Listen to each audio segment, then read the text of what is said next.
the famous Old Holben, how to bring out its best flavor in Loong Shell. Use an 8mm hand roller and a 7mm hollow paper tip. Why an 8mm hand roller? Hand-rolled tobacco is very fluffy, so the cigarette you roll will be slightly thinner than you expect. Why hollow tip? Because Loong Shell can express the good flavors of every natural tobacco, and the hollow tip allows everyone to experience these flavors authentically and directly.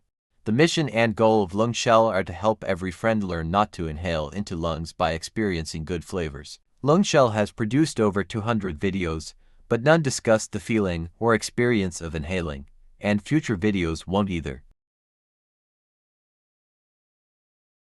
We must fill it slightly more and evenly so that the rolled cigarette has some draw resistance.